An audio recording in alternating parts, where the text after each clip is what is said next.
छोट्या छोट्या गोष्टीचा जर EMI करायची सवय लागली असेल ना, तर ती सवय किती खराब आहे हेच मी सांगणार आहे. कारण की मी जेव्हा इनिशियल डेजला जॉब लागली तेव्हाही मी सेम तेच करायचो, की मी 5,000ची गोष्ट असो, 6,000ची गोष्ट असो, 15,000ची गोष्ट, प्रत्येकच गोष्ट मी EMI वर घ्यायला सुरू होती. पण ह्याच्यात इश्यू काय होतो, की आपली सॅलरी असते 20-22,000 सुरुवातीला. ओके. सो आपण त्याच्यामध्ये काय करतो, की ह्या 2-3 EMIs लावून घेतो. एखाद दुसरी गोष्ट आपण स्वतःसाठी घेतो, एखाद दुसरी गोष्ट आपण पप्पांसाठी घेतो, एखाद दुसरी गोष्ट आपण घरासाठी घेतो. जसं की मीही काही गोष्टी घेतल्या.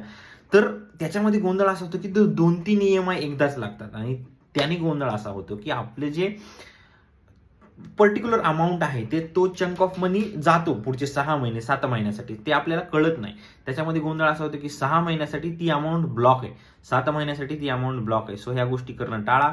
आयफोन वगैरे ते EMI वर घेणंच बंद करा. कारण की बेंचत मी एकदा घेऊन फसलोय EMI वरतीच, जसं मी सांगितलं की मी घेत होतो.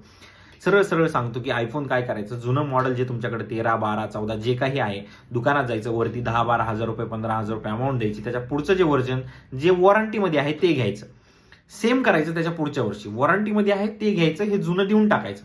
हेच करत राहा आणि इम्पल्सिव्ह बाईंग करू नका. Amazon, Flipkartला हे हुशार झाले. ते काय करते, तुम्हाला दाखवते EMI अमाऊंट, की भाई तुम्हाला 2,000 रुपये EMI लागेल.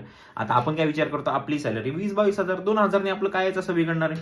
पण आपण ते 2,000 जर पुढचे 12 महिने देणार असतो, तर त्या पुढच्या 12 महिन्यामध्ये आपण अजून 2-4 गोष्टी घेतो ज्यांची अमाऊंट 2,000 असते. असे आपले टोटल 20,000-22,000 म्हणून 6-7,000 आरामात काढतात.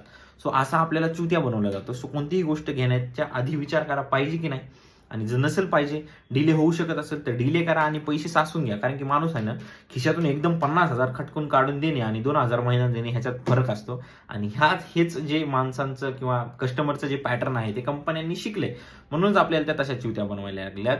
आणि जी गोष्ट खूपच महाग आहे, की बाई 1,00,000-1.5 लाखाची गोष्ट आहे, जसे कॅमेरा आहे, लॅपटॉप आहे, जे गरजेचं आहे आणि जे खरंच कामाची गोष्ट आहे, तरच घ्या. आणि तो प्लॅन करून घ्या, की भाई पुढचे 12 महिने ना, आता ह्याचा EMI चालू ना, दुसरा नाही टाकायचा बॉखंडी, जेणेकरून तुम्ही त्या EMIचे जे सायकल आहे त्याच्यातून बाहेर निघाल, जरा श्वास घ्याल.